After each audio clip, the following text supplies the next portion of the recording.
ॐ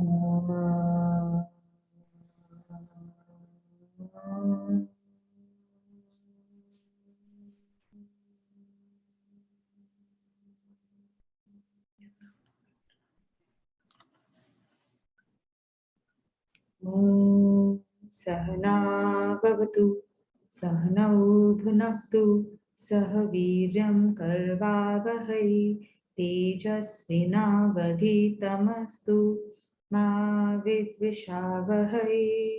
ॐ शान्ति शान्ति शान्तिः। ॐ ॐ सदाशिवसमारम्भां शङ्कराचार्यमध्यमाम् अस्मदाचार्यपर्यन्तां वन्दे गुरुपरम्पराम्। ॐ गुरुर्ब्रह्मा गुरुर्विष्णुः गुरुर्देवो महेश्वरः गुरुः साक्षात् परब्रह्म तस्मै श्रीगुरुवे नमः। ॐ सरस्वती नमस्तुभ्यं वरदे कामरूपिणी विद्यारम्भं करिष्यामि सिद्धिर्भवतु मे सदा। कार्पण्यदोषोपहतः स्वभावः पृच्छामि त्वां धर्मसम्मूढचेताः यच्छ्रेयस्यानिश्चितं ब्रूहि तन्मय शिष्यस्तेऽहं शाधि मां त्वां प्रपन्नम्। ॐ वाङ्मे मनसि प्रतिष्ठिता मनो मे वाचि प्रतिष्ठितम् आविर्म एधि वेदस्य म आणिस्थः श्रुतं मे मा प्रहासिः अनेन अधीतेन अहोरात्रान् सन्दधामि ऋतं वदिष्यामि सत्यं वदिष्यामि तन्मावतु तद्वक्तारम् अवतु अवतु मामवतु वक्तारम् अवतु वक्तारम्। ॐ शान्ति शान्ति शान्तिः। ॐ अहं कर्णेभिः शृणुयाम देवाः भद्रं पश्येम अक्षभिर्यजत्राः स्थिरैरङ्गे स्तुष्टवाग्वं स्वस्तनूभिः व्यश्येम देवहितं यदायुः। स्वस्ति न इन्द्रो वृद्धश्रवाः स्वस्ति न पूषा विश्ववेदाः स्वस्ति नस्तार्क्ष्यो अरिष्टनेमि स्वस्ति नो बृहस्पतिर्दधातु। ॐ शान्ति शान्ति शान्तिः। ॐ अहं वृक्षस्य रेरिव कीर्तिपृष्ठं गिरेरिव ऊर्ध्व पवित्रो वाजनीव स्वमृतम् अस्मि द्रविणग्वं सर्वर्चसं सुमेधा अमृतोक्षतः इति त्रिशङ्कुर्वेदानुवचनम्। ॐ शान्ति शान्ति शान्तिः।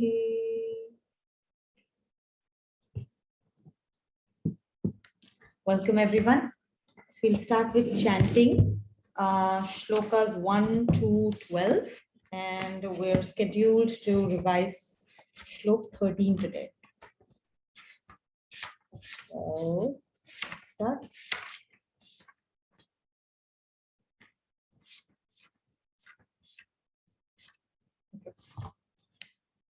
Arjun uvacha jayasi chet karmanasते mata buddhirjanardana तत्किं कर्मणि घोरे मां नियोजयसि केशव व्यामिश्रेणेव वाक्येन बुद्धिं मोहयसीव मे तदेकं वद निश्चित्य येन श्रेयोऽहमाप्नुयाम्।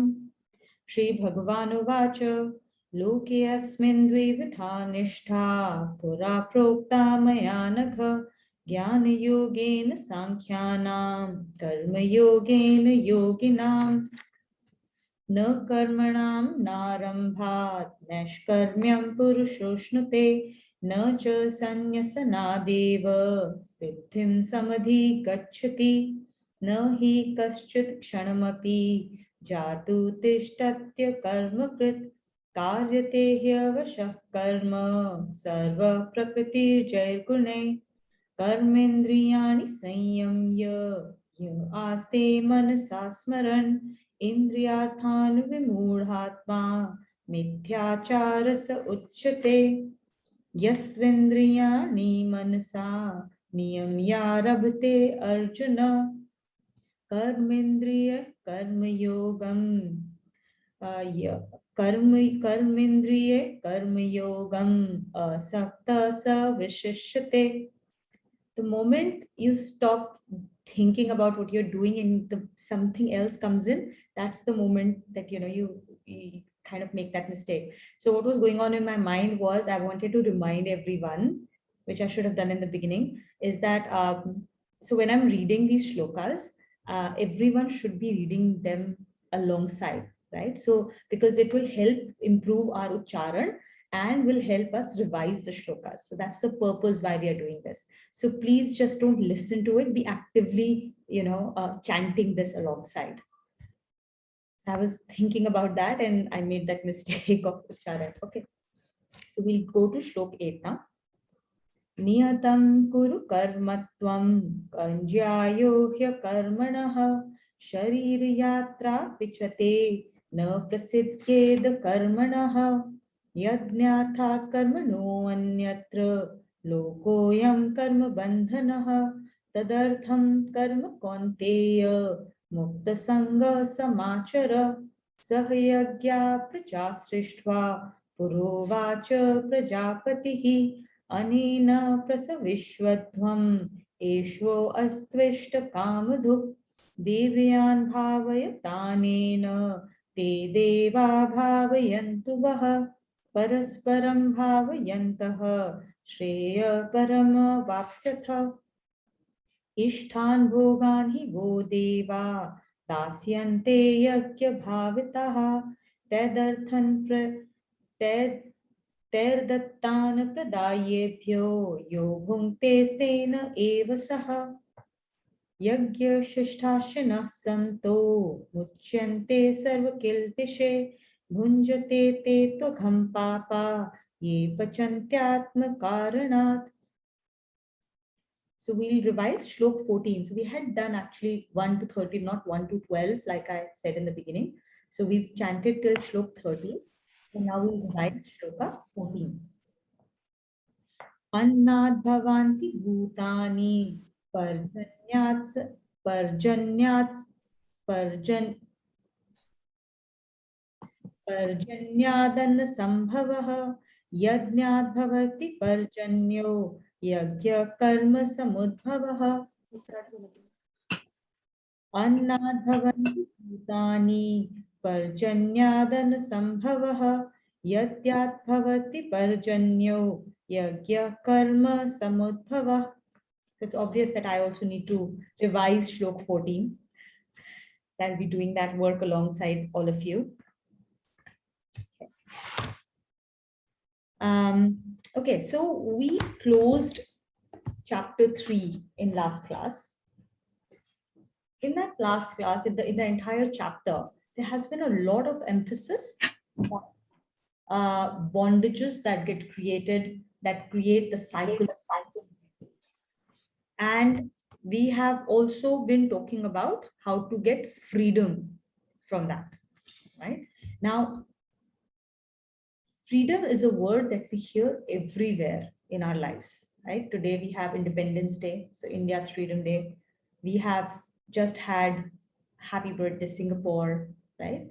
But not just that. Freedom is a very it's a word that is used across the cultures, across the world, across the various time zones, and throughout our history. So whether we're talking about freedom of nations, or freedom of races, or freedom of classes, freedom of expression, freedom in fact has been put in the constitution the world over, and it is said to be a very basic human right. Why is that so? Right? Why is human consciousness so attracted to the concept of freedom? Why do we fight till the end of our lives to get freedom? It's a very important question. So if you do manan and chintan on this, you will realize that it is a universal value, right? Because people come up with this idea, they have come up with this idea and have lived for this idea, died for this idea through time immemorial. It isn't something that has been created or crafted in one particular culture. It independently grew and took root in every culture of the world. And the reason why this is universal, and it's true of not just freedom as a universal value, but for all other universal values that you will identify and know that these are universal values. And why are they universal in such a basic manner? Why is freedom considered a basic human right? Is because it is part of God. It is his innate nature. Because it is his innate nature, it is our innate nature. And that's why we gravitate towards our innate nature. We want to have an experience of what is his, like whatever is his innate nature is what we want to express. It is part of our divinity to be free. And what is this freedom? Like, we've heard of all these different ways of freedom in the material world. But what does the freedom for Jivatma really mean? Our Jivatma is constantly, like, it's going through all this torture, it's going through all of this pain because it wants to go towards that. It wants to go towards freedom. What does that freedom really mean? Is it freedom from cycle of birth and death? Actually not. Okay, this is what it is seeking freedom from is compulsion of birth and death. That you do not have a choice. There's no free will. When there is free will to do the same thing, you'll do it happily. We've seen that even in children. We see it in ourselves. Somebody asks the child to do something, he will not do it. Go clean your room. There's no way I'm going to clean that room. Go eat the vegetables. No, I will not eat my vegetables.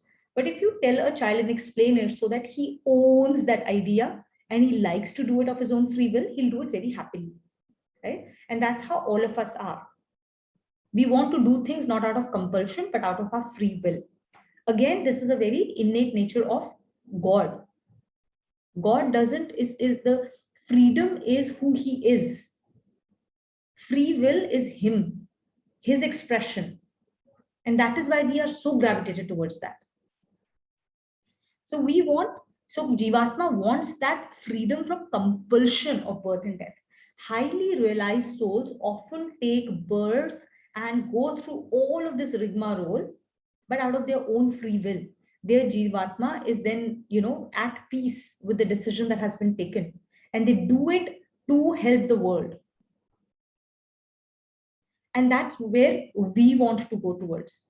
And that is why we are looking to, learn from Karma Yoga how to get that freedom from that bondage that gets created. Because once that bondage is created, then you don't have a choice. You have to be born. You have to do the things that come your way. You have to live through the destiny that comes your way. And now we're learning how to use that compulsive destiny with our free will to create a freedom from that compulsion.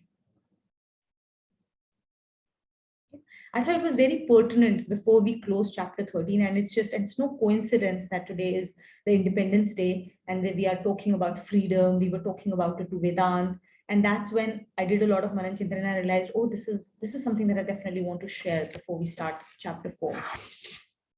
Now, chapter 4 is a very, very it's a very deep chapter. It will actually create a portal for us to answer some of the questions that everybody asks. So we all have these questions of why are we going through what we are going? Why was this creation ever created? Why do we forget what we are? Why do we forget our previous lives? Why do we forget those previous lessons, right? All of these questions have come up before. This chapter will open that portal. It will open that door for us to get those deepest of the answers, to understand those deepest of the secrets. So it's a very, very important chapter. However, it is only a door. It doesn't give you answers on the platter. It will open a door for you through which you have to walk yourself. No one else can walk that door for you.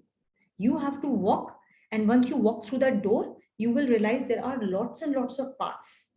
And all those paths, which one of those paths you will be attracted to, will depend on your past life, will depend on where you are in your journey, and what you will find relatable. Right? So how do we really learn? If you look at, the science has proven that we learn, our mind learns by finding anchors to hook onto. That is what creates, that is why maps of reality, even though they are not the exact reality, they help us navigate. That is why the concept of, like, we create stereotypes. Now, stereotypes, as long as you understand that it's just a mental model to help you navigate the complexity of the world, is a good thing. But the moment you forget that it's just a map and you start to apply it as a reality is when the problem starts, right? So we learn all these mental models, these mental maps are there because our ability to learn is through various hooks. We relate to what we already know, and then that helps us take one step forward. Then we, again, every new knowledge that comes in, we try and create hooks to what we already know. That's the only way to learn. If you forget, if you do not create hooks to what you already know, that knowledge will not stay with you. That's how memories are formed, by interlinking things. That's the scientific way. And that's how science explains to us how memories are created, how we learn. Okay. Now, because of this way of our learning, because that's how physiologically we are created, once you walk through this door, your learning is going to be extremely personal. You will, depending on your destiny, depending on your life circumstance, depending on everything that comes around you, you will find certain things more relatable than others. And so you will walk that path. That is the fastest path for you, for your learning, which is why nobody can teach anybody Gita. It's very experiential as a knowledge. So even if somebody's like, even if I'm talking in this class, it really does not help you beyond, the first 1%. The 99% is your own effort. And that only comes because it is so personal. There's no way for me to know what Ashwin wants or needs or finds relatable, right? Or what Rashi finds relatable, or what Vijay finds relatable. I have no idea. Only you will know. And once what has been given to you through Gita, you take it and then you have to run with it yourself. And that is why Swadhyay is extraordinarily important. 99% of the journey happens in Swadhyay. Probably even more so. Not even 1% happens in this class. Okay. And you will start to realize all those questions. Now we will read through these, the first few shlokas, and you will start to understand how, even if something is given to you on the platter, you won't be able to fully appreciate it because we don't have the capacity to understand it. Patrata nahi hai. Blessings of the Lord are falling all through. Every single moment there is a rain happening.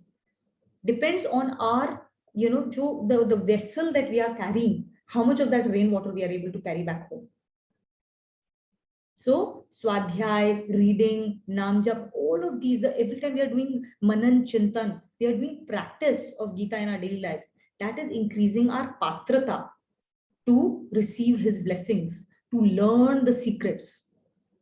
Because if our brain hasn't created enough hooks, then even if somebody gives us a knowledge, there is no way for us to understand what it even means, because we have nothing in the background to be able to relate to it or to understand it. We'll find it very difficult. There is no way for our, with the physical limitation of our brain, to even understand what that means. That is why we have to constantly do Swadhyay to increase this patrata, and slowly these secrets will become revealed to us. Okay, now you will understand that more as we go through the chapter. But remember that this is that chapter that talks about all those secrets.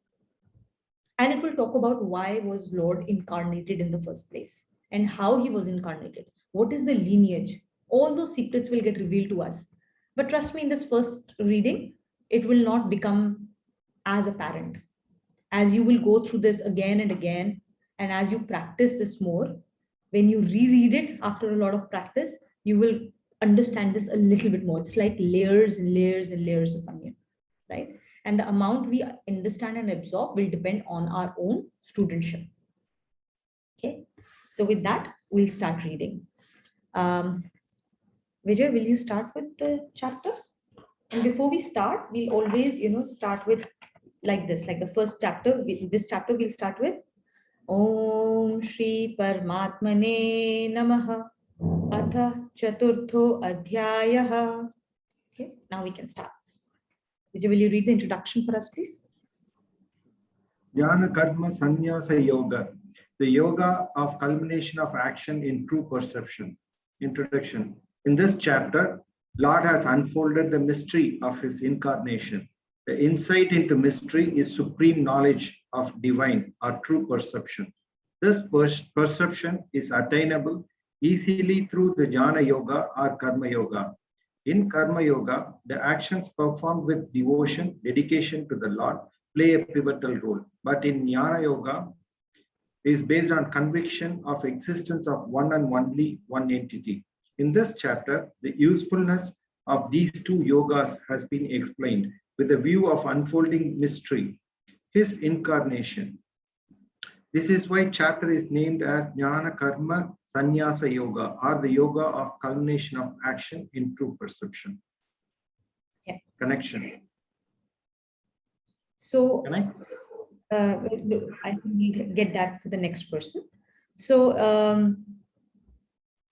so like I said, this chapter is going to tell us the mystery of his incarnation. While you're reading this chapter, always remember what is inside of you is outside of you. Everything we live in a world that is a hologram. So the models that are applicable at the macro level are the same models that are applicable at a micro level. And that is the beauty. Once you understand a single model, you will be able to apply it holistically across a lot of your problems. Okay, that is where the true secret is. Once you understand what is going on inside of you and how to control yourself and how to win over yourself, you will get the secrets of how to do everything else and how to change the rest of the world. And you will understand why Lord created this entire world. You will understand what is his purpose. You will understand how everything is and was and why it is so. So while we are learning and we will go through some macro concepts, you have to constantly try. The only way to learn, you will never be able to understand it at that macro level. Because at that macro level, it has already grown so large, that model has become so large that you cannot, even with your, like, imagine this in a physical way, if you have to remember this, learn this. If you have to go and see a large building, right? That building is so large, once you enter that building and it has like hundreds and thousands of alleys and rooms and everything, you go through every one of them, there is no way that mentally you'll be able to understand what is the architecture of this thing. For you to really understand its architecture, you have to see a small model of it. That small model of it, you can see it in its entirety. And because you can see it in its entirety, you're able to understand what it really means. And then when you walk inside, you are able to, with your mental image of that small model, you know where exactly you are in that entire grand scope of things. And if you have to move from A to B, how will you go? Because that mental image of a small model has helped you understand it. So even when you're inside a much larger scheme of things, you already know where you are. So trying to understand anything at a macro level, at a large level, at a global level, at a universal level, and at a level of beyond these galaxies, we won't be able to understand it. That's why we have to understand these principles at a level that we understand and can comprehend, which is us. That is why all the sages have always said, understand yourself, go inside to understand the outside. Okay. So while we read everything here, we will try and see what it means to us at a micro level first. Once we understand them, then slowly, as our understanding improves, we will be able to project them and understand how their application is in the external world. And slowly, at some stage, by the time we get to that realization stage, we will be able to apply it at the highest levels of the Lord and then understand his design. Yeah. So nothing new here. We understand that Karma Yoga and we understand Gyan Yoga. We understand that the Gyan Yoga means that the person is already, he understands that there's only one real entity. Everything else is unreal. In Karma Yoga, we may take these perceived forms as more real, unlike in Gyan Yoga. but we also understand that this is only a route towards Bhagwanji. So the difference between Gyan Yoga and Karma Yoga when you do an action is that in Gyan Yoga, a person says that no action has been done at all by me because there is no me. He is doing what he has to do with his own energy in a manner that he wants. There is no doership. There is no kartapan. In Karma Yoga, there is doership because we are not able to break through the understanding that I am me and somebody else is somebody else, right? So that concept of identification of different people is there, and it is there for a reason, right? The way the world is crafted is you need to have an ID, and that's the only extent to which we should use ego in Karma Yoga, to identify specialized use cases of every cog in the component. Okay, so so there is a sense of doership, but there is no ego or conceit of doership. In Gyan Yoga, there is no doership at all. In Karma Yoga, there is doership, but no conceit or ego of doership is there. That's the main difference between the two. Okay. Naina, will you read for us from Connection? Connection. Karma Yoga is difficult to understand, but once a person understands it, the path of self-realization becomes extremely easy. Therefore, the Lord first tells about its tradition. Bhagavanuvāca. Sri Bhagavanuvāca. Imam vivasvate yogam. Imam vivasvate yogam. Proktavana hamavyayam. Proktavana hamavyayam. Vivasvan manave praha. Vivasvan manave praha. Manurikshva kave bravit. Manurikshva kave bravit. So in this first shloka, and not just in the first one, but in the first 2 or 3 shlokas, we will learn about the lineage of where this knowledge came from. This is very important for us to learn because it helps us really know how pure this knowledge is. Now, that's very important because, as you understand, when you filter a light through a colored lens, that light takes on the same hue. If you put it on a red glass, the light below that comes through will be red in color, right? And so for us to get true knowledge, the real knowledge, it is very important for us to know that that knowledge is coming through a lens that is extremely clear and pure. If it is not, then it will be colored by that own person's understanding and perception. Okay, which is why it is very important that you read and understand and absorb this Gita. The knowledge is coming from Gita, not from me or Abhinav or Kumar or Aparna Didi or even Maya ji, right? This knowledge is coming from Gita, and you have to absorb Gita and experience Gita. Guru is Gita for us. And it is important to then have that reverential feeling towards that purity of the lineage, which is why we always also try and learn about where is this Gita coming from. End of the day, yes, we are reading Gita. This Gita is still coming from some source to us, right? Now, who is the source? The more immediate source for us. Then we'll go on to read this shloka, which will talk about even more ancient parts to this. More immediately, the Gita is coming to us. This has been written by Nanaji, Dr. Sinha.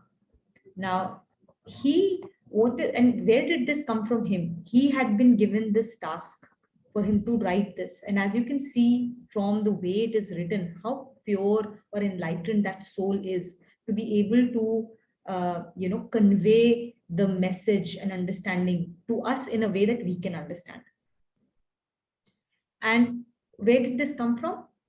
Dr. Sinha ji, Nana ji, in the Parivar, he's called Nana ji. He was in touch with Babaji and Babuji. So Babaji and Babuji are the main, preceptors for entire Gita, the Gorakhpur Gita Press emanates from them. So they live in Gita in Gorakhpur, and Sri Radha Babaji, he was a Sankhya Yogi, and Babuji is the Grahast. And it's so beautiful how a Gyan Yogi and a Karma Yogi came together to create Gita Press. So the story is that they both had heard about each other. And Sri Radha Babaji, he used to be a mendicant, right? He used to walk around and he wouldn't ever stay in a place. Whereas Babuji, he had a full Grahast ashram. He had a full family, children and everything. And he used to live in this house, and he used to, people used to come to listen to him. And that's how it became an ashram. And one day, Radha Babaji, in one of his travels, he heard about Babuji. So he came there and they looked at each other and they sort of just immediately recognized the other person's greatness. And it is said that when the first time they met each other, they just stood in a trance and then they both touched each other's feet, saying that I am very grateful to have met you. And since then, they both stayed together in the same ashram. And Radha Babaji had another kutia next to there. And that ashram is a place where we can go to even today. So, a couple of years ago, a lot of Gita members from Singapore also had the good fortune of actually going there. And there was a full Tirth Yatra sort of pilgrimage that was organized for them to go and take charge from there. So that ashram still continues as an ashram, and there is like a proper, there's a lot of stuff that goes on from there. And Gita Press comes from there. So Babuji set up Gita Press to make sure that the pure knowledge is disseminated to the world. And even today, this Gita book is available at such a cheap price. And we only have to, and people are just doing this out of their own volition, voluntary basis. So it's a very pure source from the people from whom this comes to us.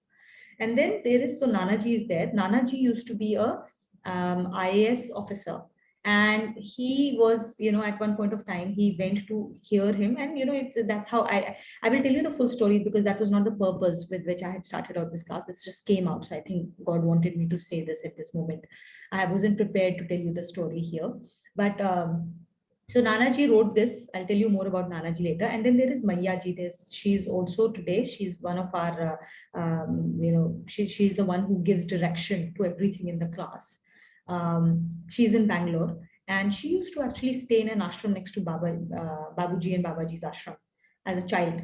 And she used to, play in their garden and used to be there all the time. And she learned from Babaji and Babuji. And when she became much older, at one point of time, she got married and she went to China, Shanghai. And then she got inspiration. She was told to start the Gita classes. That's how this home radiation program started.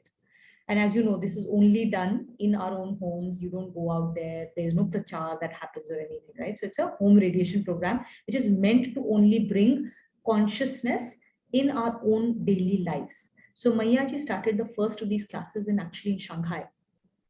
And, slowly the classes grew. One of her students, Aparna Didi, when she moved from Shanghai to Singapore, Maiyaji instructed her to start classes in Singapore.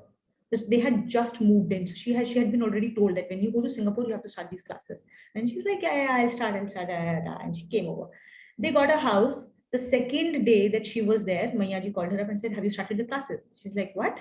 I have just landed. Like, it's just the second day. And, the boxes are all over the house.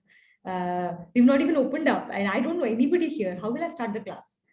And Maiyaji told her, no, this class is not for other people. This class is not for you. This is your tap. You have to do it now. You have to start tomorrow. And she said, but there are no, I don't know anybody. There are no students for the class. Who do I teach? He said, you're not, first of all, you are not teaching. Okay. Bhagwanji is teaching. So remember that. And you're not teaching to other students. Students will come. You start your class for Krishnji and Radhaji. Sit down in your mandir and you start your class. So Didi was bewildered, Bhaiya was bewildered. Like, what? Like, are we seriously supposed to do this rather than like, this is our duty to like do the house up, get our children admitted to school. They said all of that will also happen, but this is important. Start tomorrow. So the next day, literally, Aparna Didi said, okay, I've been instructed. I don't understand why am I supposed to do this. And I don't understand why is there this necessity to do it now and not a week later. But my understanding is not as high as Bhagwan ji, as Maiya ji, so I will do as I'm instructed. Next morning, woke up in the morning, bath, she went to her puja room and she started, okay, Bhagwan ji, you've instructed me, I'm starting my class. And that's how the first class happened, with only Bhagwan ji in the presence and Aparna Didi teaching. And what do you know? Like 2 days later, she was in the school where her children were to be admitted, and she was talking to another fellow parent, and they started talking. And she met Shalini Didi, and Shalini Didi, and they both started talking. And Didi was out of work in between 2 jobs, not doing anything, was in the space. And then Didi just, like Aparna Didi just told her, okay, I'm doing this Gita class. And Shalini Didi said, I want to come from tomorrow. And that's it. She got her first student. And then Shalini Didi joined the class. And automatically from there, today we know how many classes happen here. That's how the class started. With like, she did not know anybody. The first person she knew became her first class member. And Shalini Didi today takes classes in Canada. She moved a year and a half or 2 years ago to Canada. And then she started taking classes in Canada now. My own sister has joined her class in Canada. So it's just important to know the history and the lineage from where we are getting this from, because it's important to know that it's pure. And that's why there's also a lot of emphasis in our classes to not randomly go and read books from other people, because you don't know the source. You don't know how pure or impure those sources are. So you don't know whether you can trust everything that comes from them. So that is why, like ISKCON, they say is the right one, right? So ISKCON temples books, they are considered to be pure.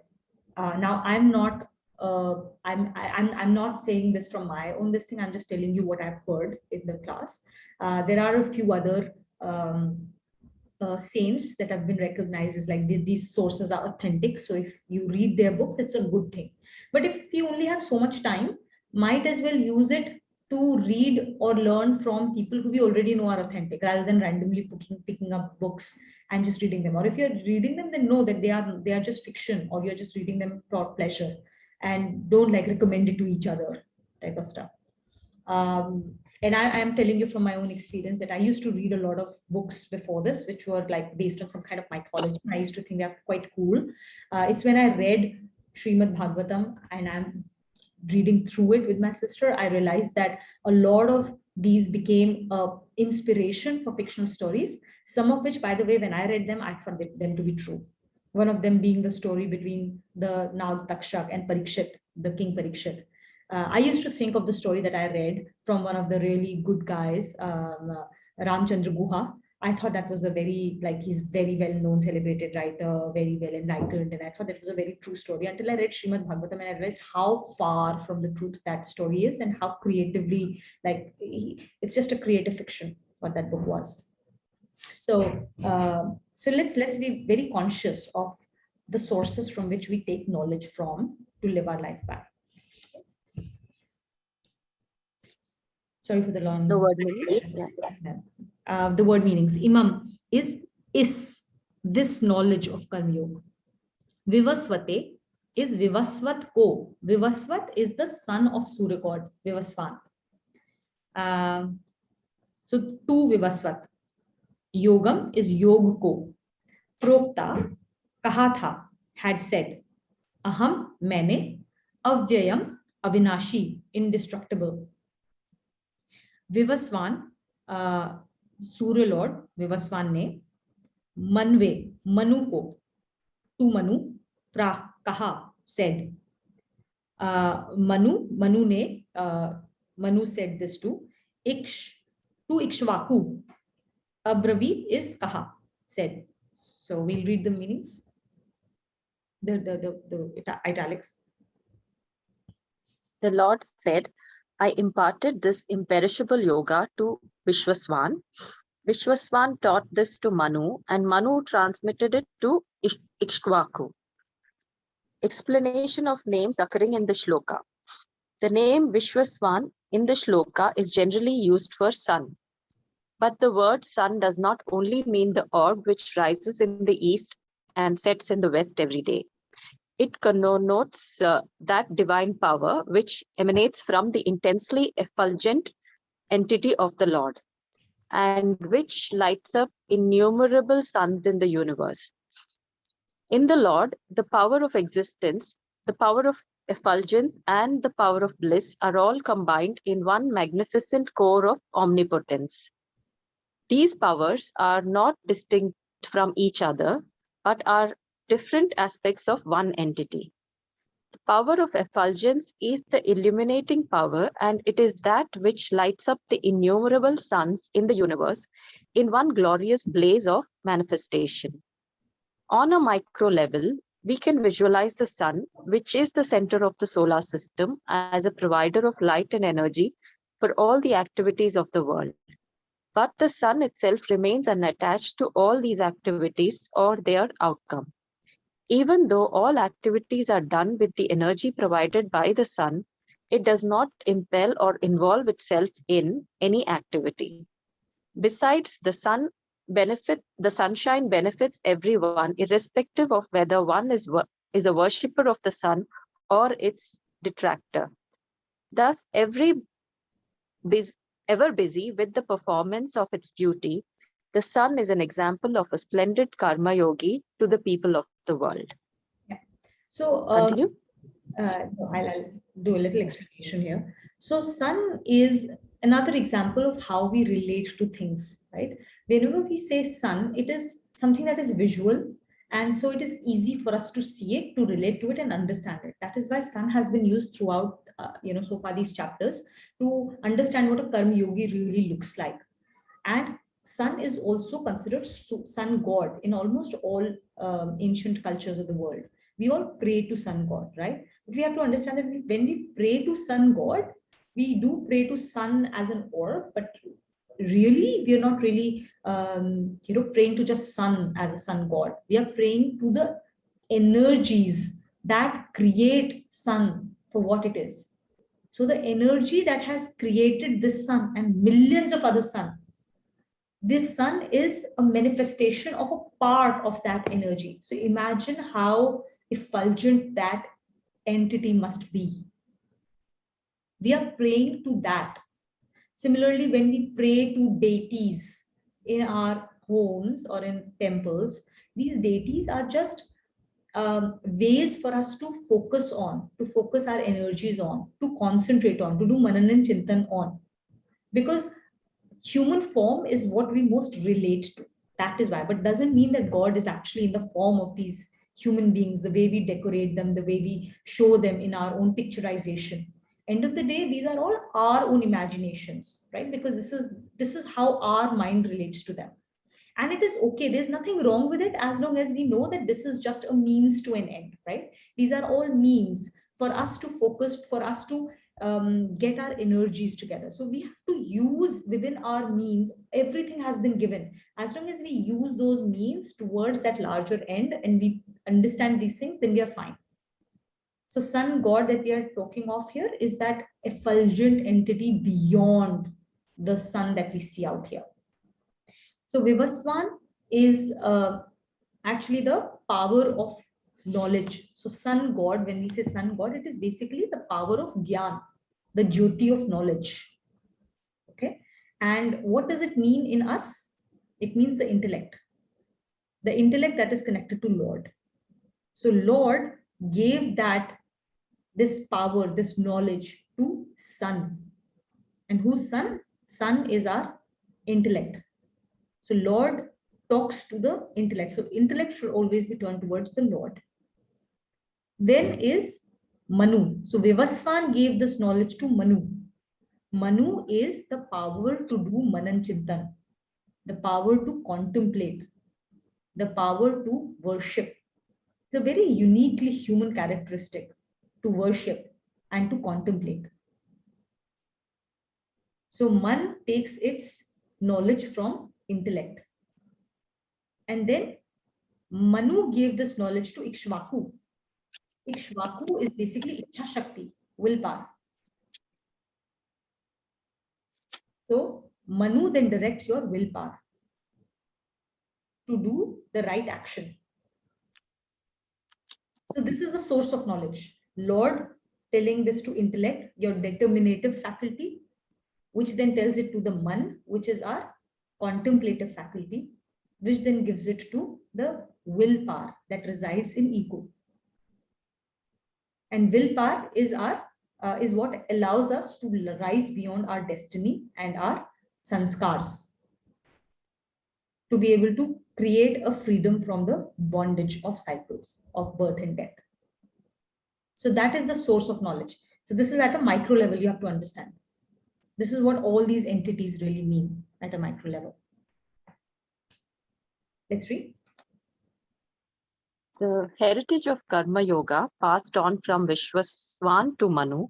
Manu is also a manifestation of the divine power of the Lord, but it does not mean an embodied entity. In the commentary under Shloka 17 of the chapter 8, a reference would be made to a Mahayuga, consisting of 43 lakhs 20,000 human years. Approximately 71 such Mahayugas are taken to mean one Manvantara, or the reigning period of a Manu.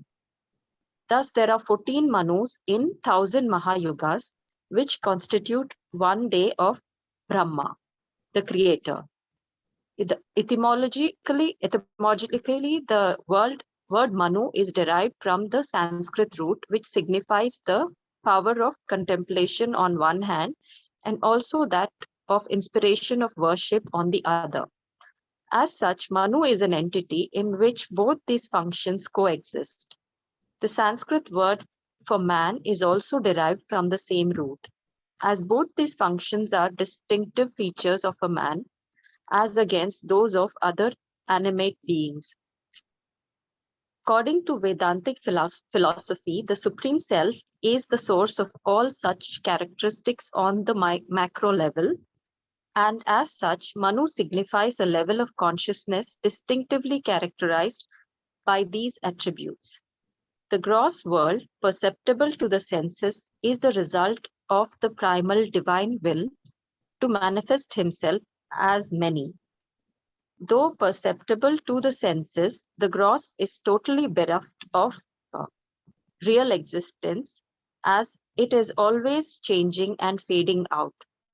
But it is certainly a manifestation of a subtle reality.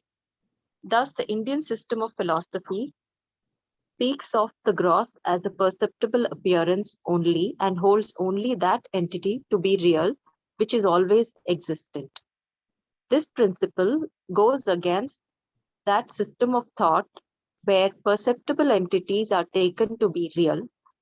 This is why one has to turn away from that system for some time to understand the mysteries of the Indian system. The contemplative entity of Manu emanates from the contemplative faculty of the Lord, manifests itself in its aspect of the luminous sun. Ikshvaku, born of the Manu aspect, is a grosser representation in that line. This tradition has another important facet. In the Varna quartet, the Kshatriya Varna is endowed with dynamic activity. Viewed in this light, the sun, being ever active, is said to be endowed with the characteristics of a Kshatriya. It may be remembered that by the word sun, is meant the divine effulgent power which lights up millions of luminous orbs in the universe, like the one which is at the center of the solar system. Okay, so there are a lot of things here. I don't think we need to really go into the depth of how the creation happened in the first place, because it's a very long story. And there are a lot of layers to it, but this story has been very well defined in Srimad Bhagavatam. But I'll just explain a few things here that have been referenced. This is a very small part of a larger story, so we won't be able to fully understand it without making a very, very large digression. But I'm going to just mention a few things so that at some stage, when we are all ready for it, we will get to those stories as well. So we will, after we finish our Gita, we will read Srimad Bhagavatam as well as a part of this course. So a lot of these things will become clearer at that point. But essentially, when they say a Mahayug consists of 43 lakh 20,000 years. So basically, a yug is there are 4 yugas that we talk of. There is Satyug, Treta Yug, Dwapar Yug, and Kali Yug. So the way the creation is, it goes on in cycles.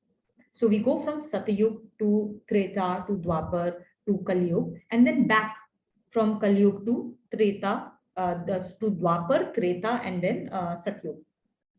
Ramayana happened in Treta Yug. So Sri Ram's incarnation happened in Treta Yug. And Mahabharat happened in Dwapar Yug. So Sri Krishna was born in Dwapar Yug. In fact, it was at the Mahabharat was at the pretty much the fag end of Dwapar Yug, because Yudhishthir's grandson Parikshit, who took over after Mahabharat, Yudhishthir ruled for a few years, and when he left, he instated Parikshit, and Yudhishthir and the entire Pandavas, they left the ruling and they went for sannyas after installing Parikshit as the king, when Sri Krishna left his body. And Krishna leaving his body is when Kali took over the world. And Parikshit was the one who received Kali in this world. So there's an entire story around how Parikshit received Kali. It's a beautiful story in Bhagavatam. So this Mahabharata is being told at the end of Dwapar Yug. Okay. Now this entire cycle, Sat to Treta to Dwapar to Kali Yug and back to Satyug, is called one Mahayug, and it takes about 43,20,000 years to happen. Then 71 such Mahayugas, 71 such Mahayugas is called one Manvantar. Okay, and 14 such Manvantars create one day of Brahma, one day of Brahma. So how many cycles? So we are basically saying that 71 such cycles, 71 cross 42, 71 cross 42 such full cycles happen in one day of Brahma. And then there is a one night of Brahma that is equally long. So when the night of Brahma happens is when they say a pralay happens. And in pralay, all the entities with their subtle forms get taken into they get subsumed, and then Brahmaji goes to sleep for one day. Then he wakes up again, and then again the whole creation happens again. So that is called pralay. After one day of Brahma, that whole one night is darkness. Everyone sleeps, and then the creation starts its process again. And everyone is born when they get created. They get created with the same consciousness that has already been inside of them, right? So we take our treasure chests along with us, right? So we born again with that treasure chest, depending on the yoni that we are created. Now, there is a time when even Brahma ceases to exist.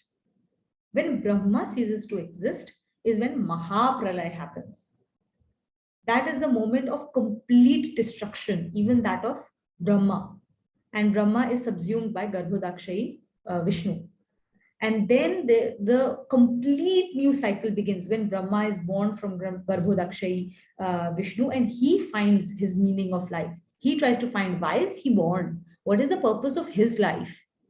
And he does his own penance to figure out who is Lord. He finds out about Lord. He understands his purpose of his life. And then there is a prayer he does to the Lord, which is a very beautiful prayer. In fact, I was reading that prayer with my sister day before yesterday, and I thought that this is exactly like, those words were so beautiful that I was thinking this should be my prayer to the Lord every day. And I told her that I will be taking a picture of it and sending it to her. So we'll read all of these at a time that comes to us.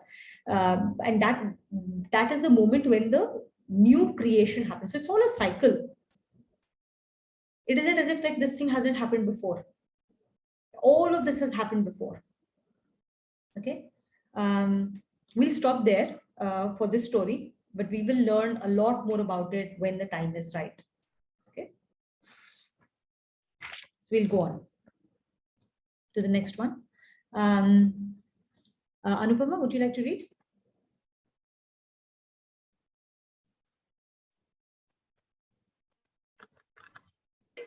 The connection, drawing a parallel between the sun as a karma yogi and as possessed of the qualities of a kshatriya, the Lord says, Evam parampara praptim. Evam parampara praptyam. Imam rajarsho viduhu. Imam rajeshu vidu. Sakale neha mahata. Sakale nehi mahata. Yogo nashta parantapa.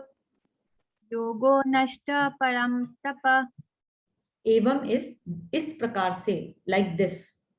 Parampara praptam is parampara se prapt, received from the heritage. Imam is yogo, this yoga, this knowledge of yoga. Rajarshyo, Raj Rishio ne, the Raj Rishis. We'll understand what Raj Rishi really means when we get to the shloka. Viduhu, Jana, was known by. But after that, Sir, Veh, Kale ne, Kal se, with time. Iha is on this earth. Yogo, this yog, Nashta was destroyed, not destroyed, was the word is luptapray. Luptapray meaning it doesn't mean it is destroyed, it is just hidden from consciousness. Okay.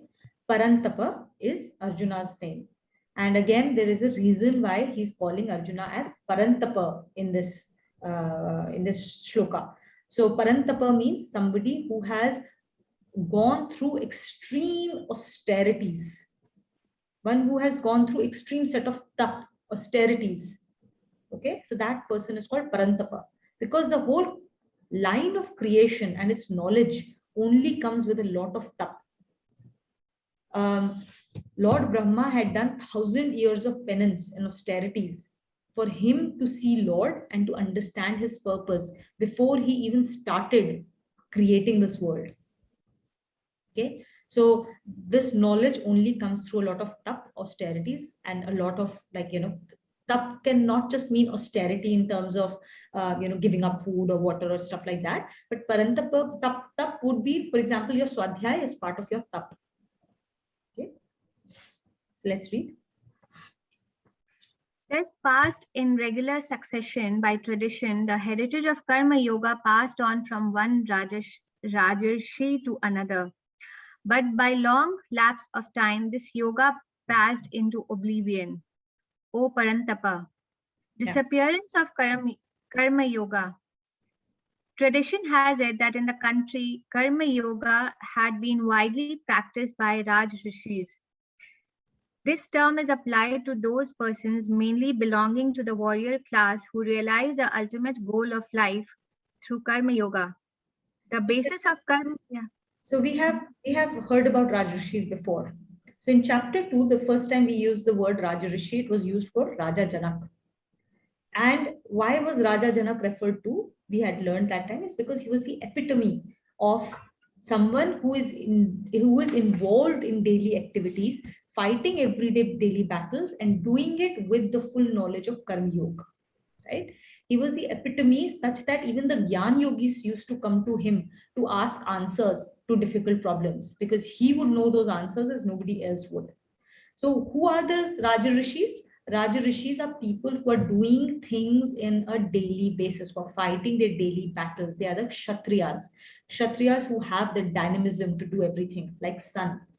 We all assume Kshatriya qualities throughout the day, especially once we wake up. So typically when we wake up, and if we are indulging ourselves in, swadhyaya, in puja or contemplation, that is during the Sat time of the day, we are being Brahmins at that time. So we are invoking Brahmanical qualities. When students are going to school, they are invoking Brahmanical qualities in themselves, right? And then when we are involving ourselves in day-to-day trade activities, everyday dynamism, during the Raj time of the day, we are being the Kshatriyas. So invoking Karma Yoga, doing everything with the Yajna Bhav, is when we are ourselves in the lineage of Rajarishis. Of course, we are not Rajarishis yet, because the Rajarishi is somebody who has fully absorbed Karma Yoga and its tenets, right? But we are in that lineage. So that is why this is extremely important to us. So how did Karma Yoga live?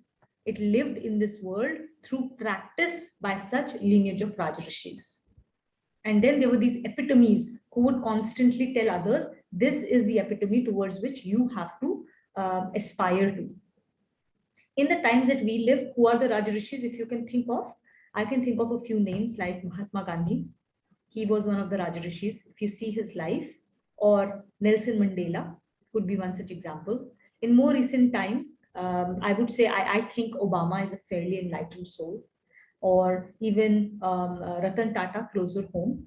If you look at his thoughts, what he says, how he has built the companies, the values with which he has built the entire set of Tata set of companies, I think they are very, very solidly built on very good moral universal values. So you can see that there are these Rajarishis in our today's day-to-day life who are practicing Karma Yoga. Okay, let's go on. The basis of Karma Yoga is the performance of one's actions with the intense desire of self-realization. But the desire for worldly pleasures comes in direct conflict with Karma Yoga. As a craving for pleasure increases, actions are performed more for enjoyment than for liberation. This shloka states that because of a long lapse of time, Karma Yoga, so to say, disappeared from view. In fact, yoga is an imperishable concept and it is not even susceptible to any deterioration. But the craving for enjoyments makes it obscure in the same way in which clouds formed by the heat of the sun obstructs the rays of the sun itself from reaching the earth, thus making the sun disappear from view. Yeah. So Karma Yoga was practiced for a very long time. By the time you reach the end of Dwapar Yuga, which is when Mahabharata was being delivered to Arjun, as you know that the desires increase and the practice of Karma Yoga decreased slowly from Satyug to Treta to Dwapar, and then almost fully disappeared in the Kali Yuga, right? So this was in preparation for that Kali Yuga, and there's a lot of other things that people at that time did too in preparation for Kali Yuga to come. Now, over this period of time, that Bhagwanji is telling Krishna that this is how, over a period of time, as more and more desires came on board, we started losing this knowledge. We started forgetting what our real self is. And we've seen how desires do that, right? Desires do that by three ways we had read. One thing is through the like how a smoke hides fire. That is one way. Agitation that desires create in our mind. That's how we lose connection to ourselves. The second was there was smoke. Then the second one was the third one was the most gross, which is avratam. Like an embryo is controlled by is covered by the membrane, right? And then there was another one in the middle. I'm forgetting that immediately, but there are three ways that we know that desire makes us forget who we really are. So mirror covered by. Mirror, thank you so much. Mirror covered by the dust. So this is how, over a period of time, the knowledge of Karma Yoga was luptapray. It wasn't destroyed. It is avinashi. This knowledge is avinashi. It is indestructible. But it disappeared from our consciousness because desires came in the way. Okay. So now he's saying that now you are ready and I will be giving this to you. Now he's giving this back to us so that we can use this knowledge to go back and complete the Mahayuga. Go back from Kali Yuga to Treta to Dwapar to Treta to Satyuga. It's a cycle, right? It always happens in this way. So now he's giving it to us. And why is he giving it? And who is he particularly giving it to? We will learn in the next shloka.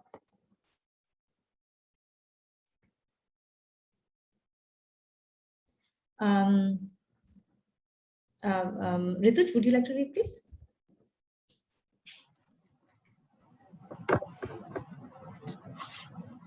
The Lord tells Arjun the reason why that traditional yoga was being preached to him. Sa evayam maya tedya. Sa evayam maya tedya. Yoga prokta puratanaha. Yoga prokta puratanaha. Bhaktovasi me sakha cheti. Bhaktovasi me sakha cheti. Rahasyam hetaduttamam. Hasyam duttamam. The is vahi, same. Evayam, yah, this. Maya, maine, I have. Ta edya, tedya is ta edya, tumhe, aaj, you, today. Yoga, the knowledge of yoga. Proktah, kaha hai, said. Puratan is purana, ancient, old. Bhakto is bhakt hai. Bhakto asi, asi is hai. So bhakto asi is bhakt hai, is a devotee. Me, mera, mine. Sakha is dear friend. Cheti or cha iti or isliye, and that's why. Rahasyam, secret. He it duttamam. He is kyonki. He iti ye duttamam is सबसे उत्तम है, because it is the best knowledge. So now we'll know why is this knowledge being delivered to Arjuna. And who's Arjuna? All of us are Arjunas. So why is this knowledge being given to us through Gita? Let's read. That very same ancient yoga has been imparted to you today by me. For you are my devotee and friend, and this esoteric yoga is something sublime. Competence for initiation into yoga. In this yoga, the Lord states that he was initiating Arjun into the yoga system which was in the tradition of Rajarshis. Assuming Arjuna to be in the line of a Rajarishi, this shlok prescribes the following requirements for a devotee as a yoga initiate. First, aspiring for self-realization through a yoga discipline, so that the devotee's innate divinity gets manifested, this being the most appropriate use of human life. Second, at the same time, the devotee performs all natural duties and those devolving by the play of destiny, so that life's journey is carried on as a Rajarishi conveniently and without any disharmony in personal life or in the social order.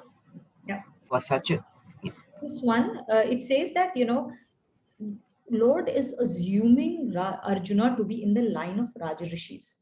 And as we just learned, who's a Rajarishi?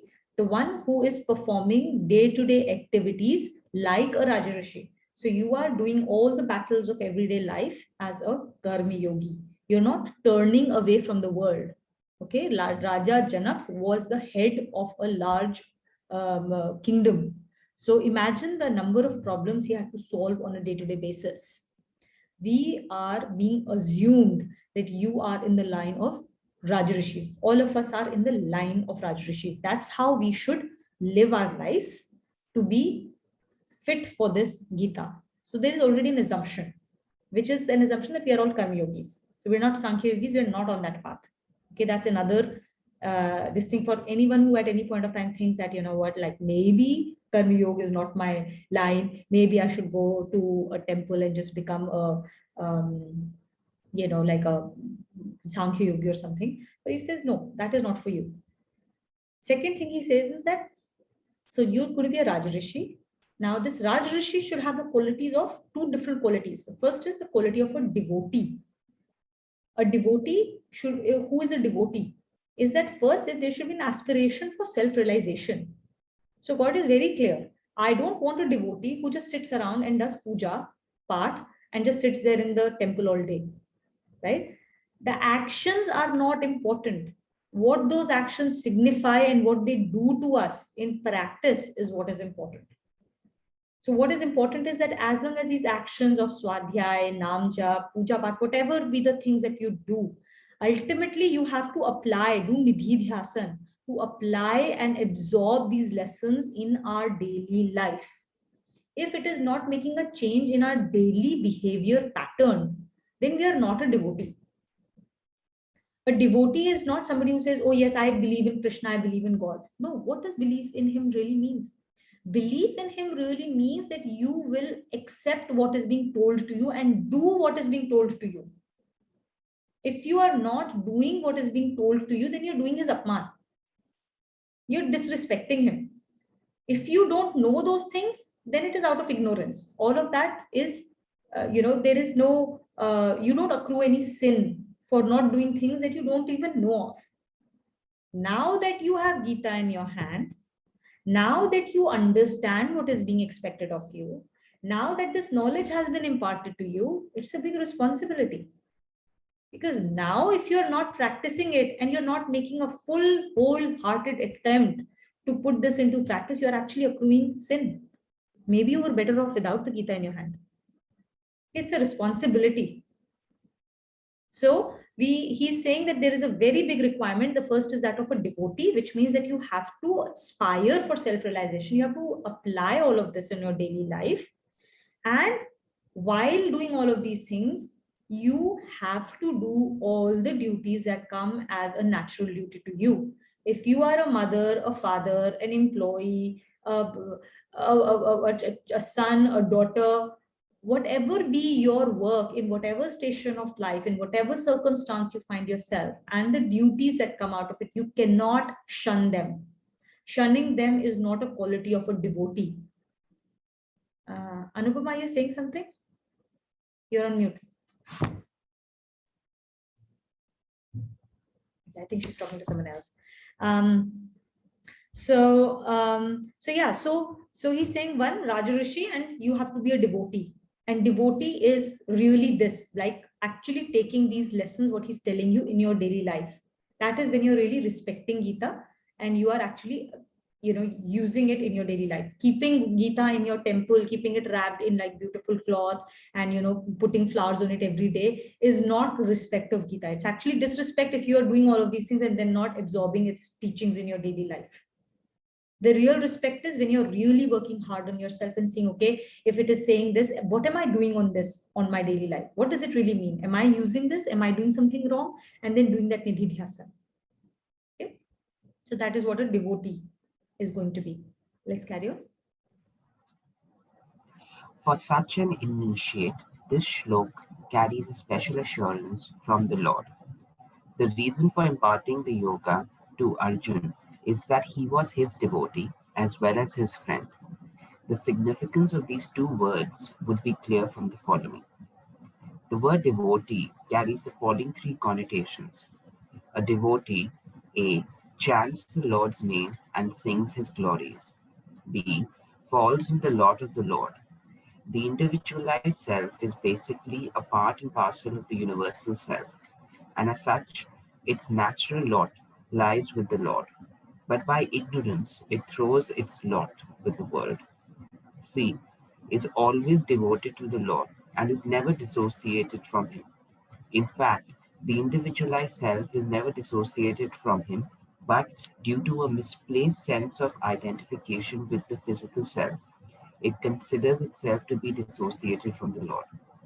This dissociation is like the sense of separation of the space in a room, which, though an integral part of the space outside, is taken to be separate due to the presence of the four walls of the room. So what does a devotee do on a daily basis to aspire for self-realization? One is he will chant Lord's name. So that's our Nam Jap, and sings his glories. Singing his glories, what is called Nam Kirtan. Kirtan is really, the Kirtan happens when we are living our life in his accordance. And why is it a Kirtan? Kirtan, typically, if you think of it, Kirtan is chanting his name or singing his glories in a very loud voice with a lot of music. There's celebration, right? So the real Kirtan in our lives is when we are doing what he's expecting us to do and living a life in a celebration, celebrating everything that comes our way with a sense of gratitude, with a sense of happiness, with a sense of like Anand. When we do that, why is it a Kirtan? Is because everybody can see it.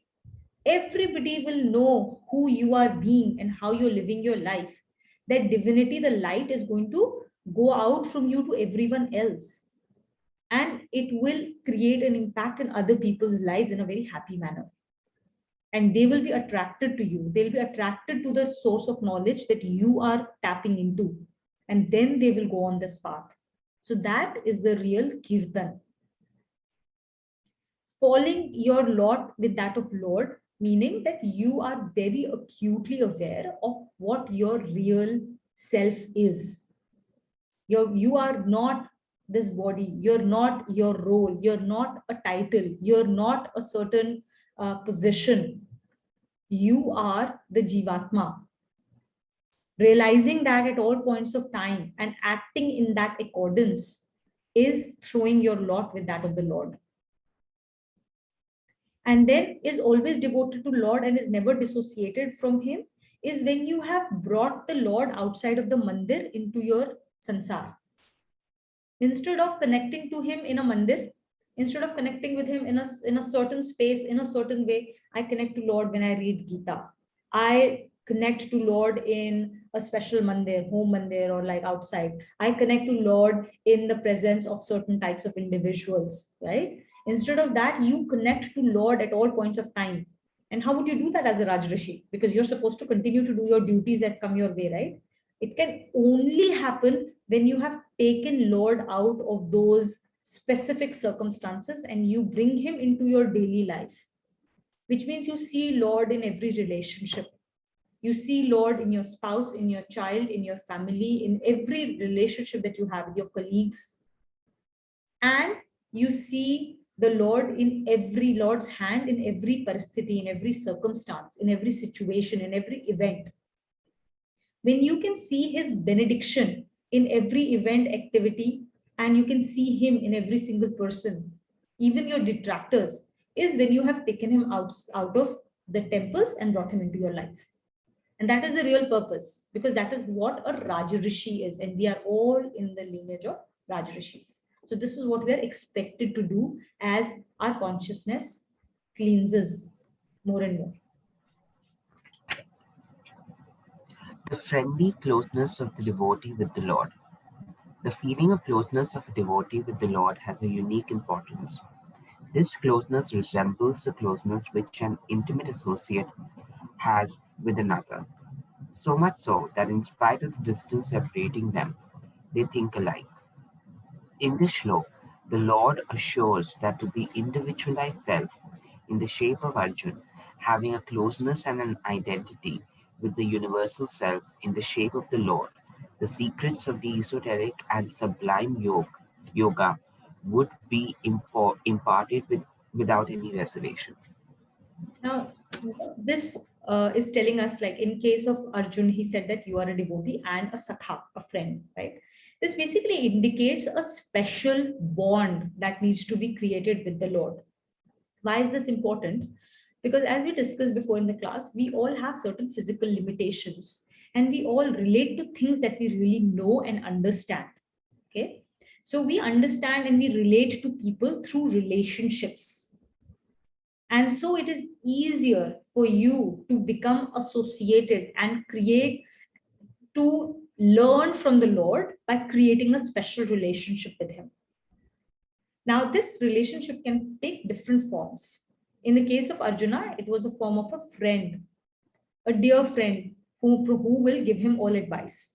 In case of Meera, the relationship was that of a spouse, right? So you can take a relationship of a parent, a child, a friend, a master and a servant, a spouse, whatever be the relationship. Now what that relationship will be is something very personal and unique to you. Why it is important and how to create relationships, right? How do you create a relationship? Any relationship gets created and gets strengthened as you spend more time with that person. And when you spend more time with that person and you start doing things together, you discuss things together, you share your life moments together, is what deepens a relationship. You literally have to look at it that way. When you start doing it that way, when you start sharing your life with Lord in a relationship that you find most amenable as per your liking, you will start to understand him better. You will start to have a conversation with him. I had this problem, I don't know how to deal with it, now you talk to me and tell me. As that improves, your ability to understand how Gita principles should apply in your life and the answers to the questions that come in you on a daily basis will start to come to you. Obviously, it won't be a case where, like a psycho, you're sitting and talking to a non-existent person in front of you.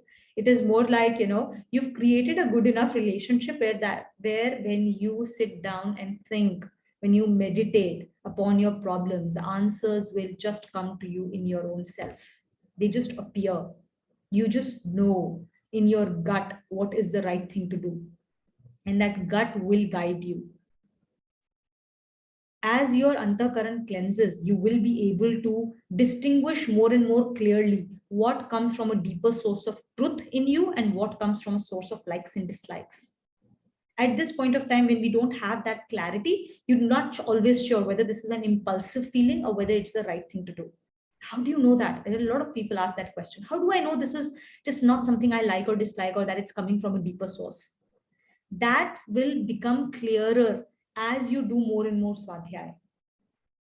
You will start to create a distinction. You will start to know when your man is, going after likes and dislikes, and when you're doing something because it truly is the voice of God that's telling you and guiding you in every situation.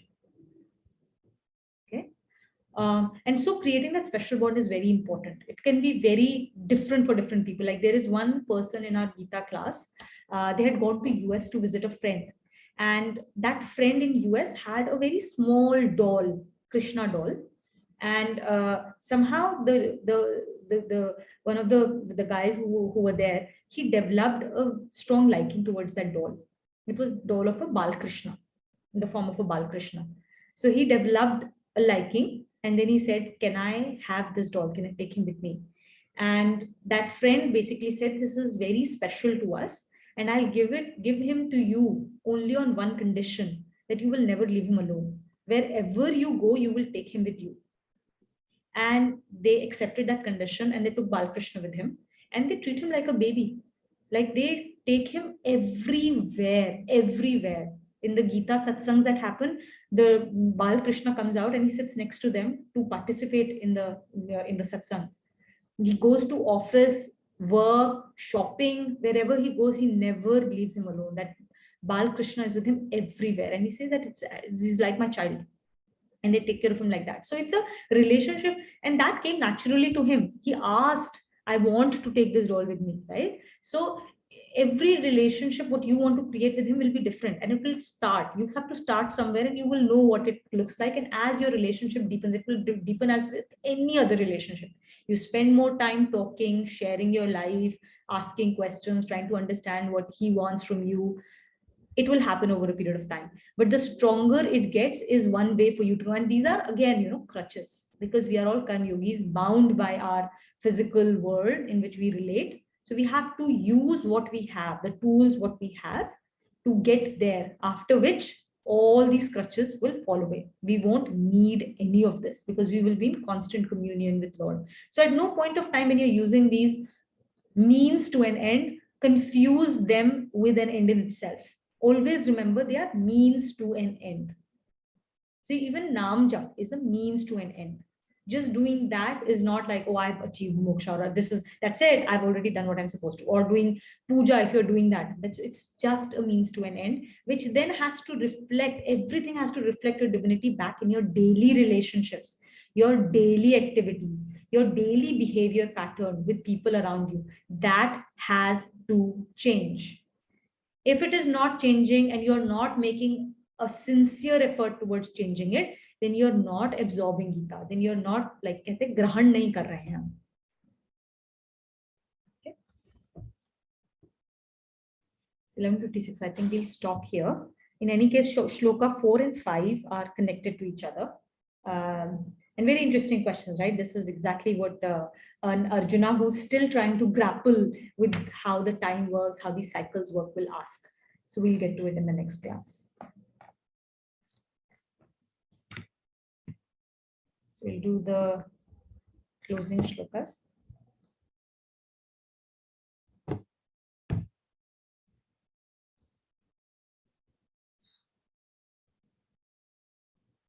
Oh. सर्वेषां स्वस्तिर्भवतु, सर्वेषां शान्तिर्भवतु, सर्वेषां पूर्णं भवतु, सर्वेषां मङ्गलं भवतु। ॐ सर्वे भवन्तु सुखिनः, सर्वे सन्तु निरामयाः, सर्वे भद्राणि पश्यन्तु, मा कश्चित् दुःखभाग् भवेत्। ॐ असतो मा सद्गमय, तमसो मा ज्योतिर्गमय, मृत्योर्मा अमृतं गमय। ॐ शान्ति शान्ति शान्तिः। ॐ पूर्णमदः पूर्णमिदं पूर्णात् पूर्णमुदच्यते, पूर्णस्य पूर्णमादाय पूर्णमेवावशिष्यते। ॐ शान्ति शान्ति शान्तिः।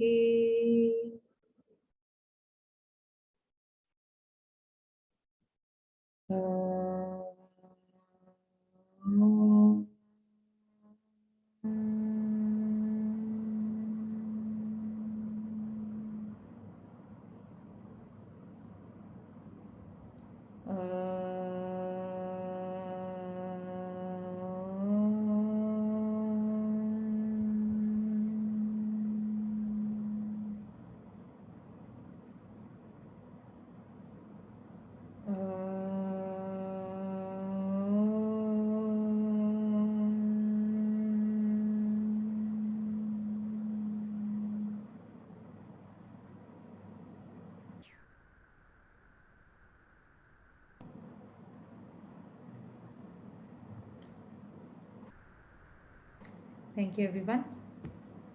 Have a good week ahead. Let me close the recording.